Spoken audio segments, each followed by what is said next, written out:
श्रीराम समर्थ. नामसमाधी सहज समाधी प्राध्यापक के. बेलसरे लिखित पुस्तकामधील वाचन सुरू आहे. भाग क्रमांक 7. 5 नंबर. कर्तेपणाचा गोंधळ. एक लहानशी चूक मोठा गोंधळ निर्माण करते असा नेहमी अनुभव येतो. समाधानाच्या बाबतीत असेच घडले आहे. जगात मूळ वस्तू 2, एक सच्चिदानंद स्वरूप आत्मा आणि दुसरे त्याच्यावर सर्वस्वी अवलंबून असणारे व त्याच्या छायेप्रमाणे वावरणारे दृश्य जग. आनंद इंद्रियाच्या पलीकडे राहतो व अदृश्यपणे वावरतो, पण जग इंद्रियांच्या अनुभवास येते व दृश्यपणे वावरते. आनंद स्वयंप्रकाश असल्याने समाधानरूप आहे, तर दृश्य जग परप्रकाशित असल्याने समाधानाला पारखे आहे. आनंद आणि जग एकमेकाला इतके लागून आहेत की एक सोडून दुसऱ्याच्या नादी लागण्याची चूक सहज नकळत होणे शक्य आहे. नेमकी ही चूक मनाने केली. त्या चुकीतून मानवी जीवनातील सगळा गोंधळ निर्माण झाला. गोंधळ म्हणजे अव्यवस्था, घोटाळा, खऱ्या खोट्याचे, चांगल्या वाईटाचे व ज्ञान अज्ञानाचे अयोग्य मिश्रण होय.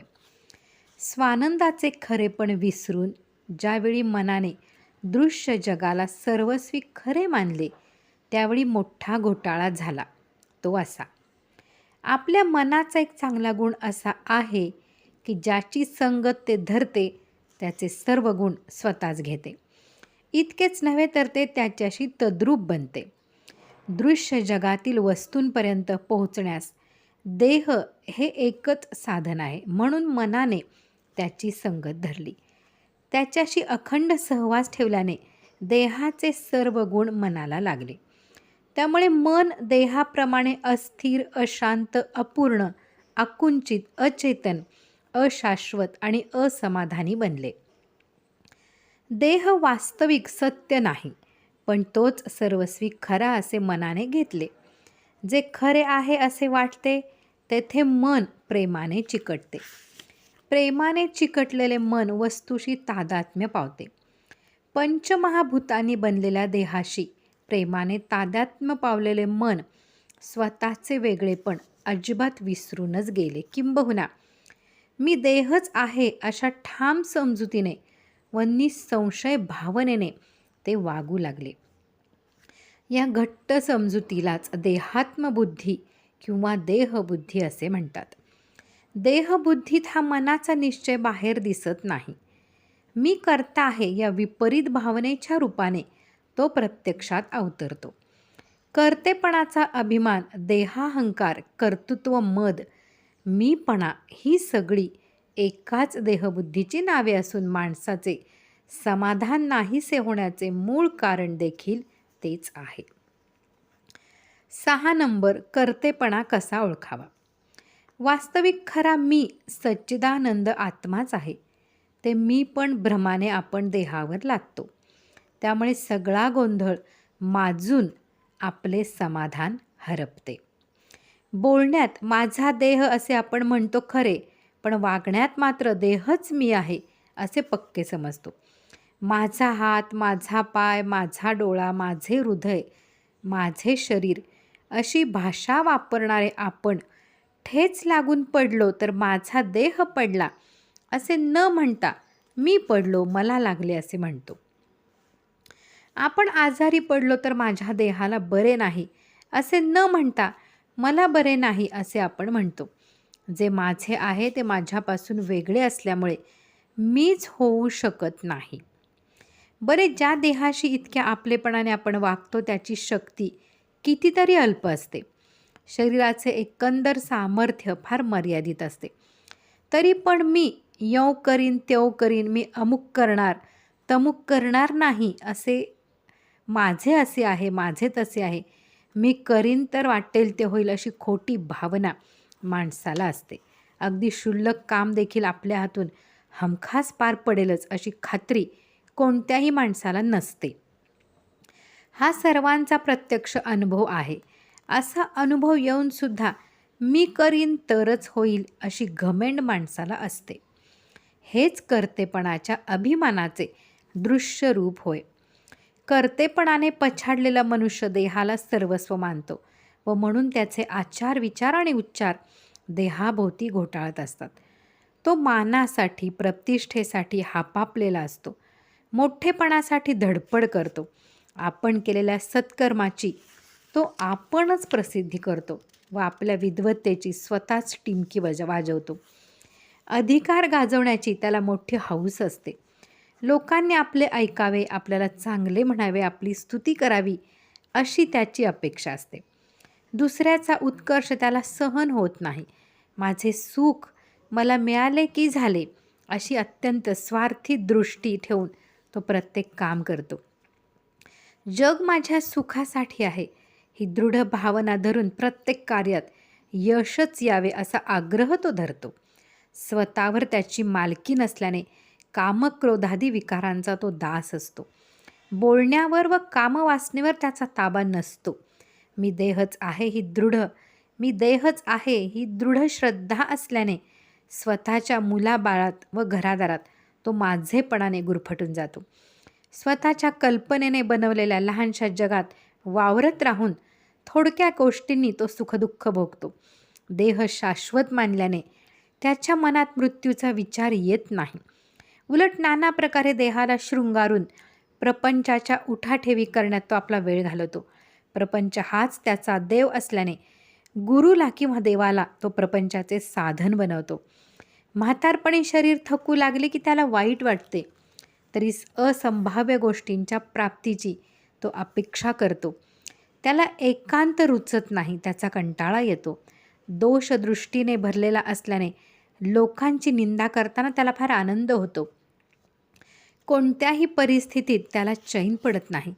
नेहमी संशय, भीती व काळजी यांनी तो त्रस्त असतो.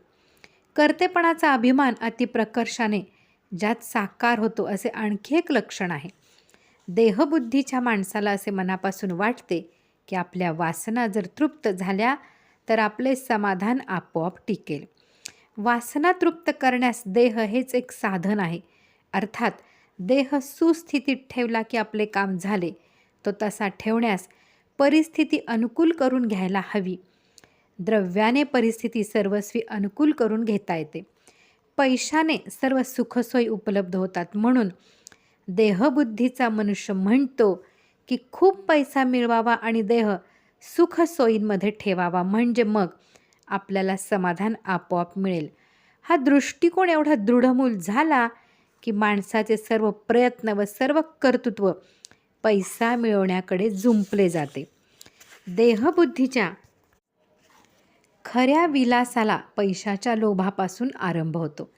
पैशापायी मनुष्य सदाचरणाला मुक्तो व शीलभ्रष्ट होतो. तो परद्रव्याचा अपहार करतो, तसेच अल्पलाभासाठी तत्वभ्रष्ट होतो. दैवयोगाने श्रीमंती आली तर तो अत्यंत उर्मट व अहंकारी बनतो. त्याच्या खाण्यापिण्याला नीतिधर्माचे बंधन उरत नाही. कामवासना त्याच्या ताब्यात राहत नाही. गरिबी राहिली तर त्याला पदोपदी दुःख होते. मोठे मोठे विद्वान, कलावंत, साहित्यिक, वक्ते व पुढारी पैशापायी लाचारी पत्करतात आणि कर्तृत्व भ्रष्ट होतात. सारांश, विकाराचे दास्यत्व, द्रव्याचा अनिवार्य लोभ आणि मनाची हाव ही कर्तेपणाची लक्षणे असून त्यांच्यावरून कर्तेपणाचा अभिमान ओळखावा. प्रत्येक व्यक्तीच्या मनोरचनेप्रमाणे वरील लक्षणांचे प्रमाण कमी जास्त आढळते, तरी देहबुद्धीच्या अंमलाखाली प्रत्येक माणसात त्याचे बीज असतेच. पुढे आहे कर्तेपण खरे नाही. 7 नंबर. सामान्यतः माणूस कर्तेपणाने मिरवतो खरा, पण त्याचे कर्तेपण अगदी पोकळ असते. जीवनातील मूलभूत गोष्टीच माणसाच्या स्वाधीन नसतात. जगात रोज लाखो जीव जन्मास येतात व तितकेच मरतात. आपल्यावर अजून पाळी आली नाही यामध्ये आपले कर्तेपण नसते. आपण माणूस म्हणून जन्मास येणे आपल्या स्वाधीन नाही. आपला जन्म कोठे, केव्हा, कोणाच्या पोटी, कशा अवस्थेत व्हावा हे आपल्या स्वाधीन नाही. बालपणी आपले नातेवाईक, नोकर चाकर, बालमित्र, शाळा सोबती, शाळा मास्तर, शेजारी पाजारी कोण असावेत व कसे असावेत हे आपल्या स्वाधीन नाही. आपली मातृभाषा कोणती असावी, आईबापांचा धर्म, त्यांची संस्कृती व सांपत्तिक स्थिती, त्यांचे आयुष्य किती असावे हे आपल्या स्वाधीन नाही. आपल्या पोटी मुले बाळे कोणती व्हावी, ती जगावी का मरावी, त्यांनी जगात नाव कमवावे की गमवावे, हे आपल्या स्वाधीन नाही.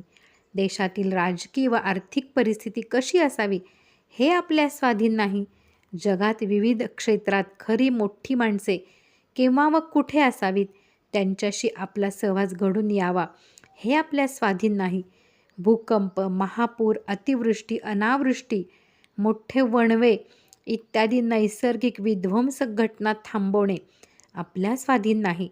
जे घडायला नको ते होते, जो मरायला नको तो मरतो, जो जगायला नको तो जगतो. हे सर्व होणे न होणे आपल्या हातात नाही. ते तसे का घडते हे आपल्याला आकलन होत नाही. आपण जन्माच्या अगोदर कोठे होतो व मेल्यानंतर कोठे जाणार हे माहीत नाही. आपण मरणार हे निश्चित असले तरी केव्हा, कोठे व कसे मरणार हे माहीत नाही. जगात इतकी माणसे आपल्या भोवती वावरतात, त्यांच्या मनात खरोखर काय चालते हे माहीत नाही. जगात मागे काय घडले हे सगळे माहीत नाही व पुढे काय घडणार हे मुळीच माहीत नाही. हे जाऊच द्या. ज्या देहाच्या जोरावर आपण कर्तेपणाचा अभिमान मिरवतो, त्या आपल्या शरीरात काय घडामोडी चालल्या आहेत हे कळत नाही. आपल्याला रोज झोप कशी लागते, आपण जागे कसे होतो, स्वप्न का व कशी पडतात हे कळत नाही.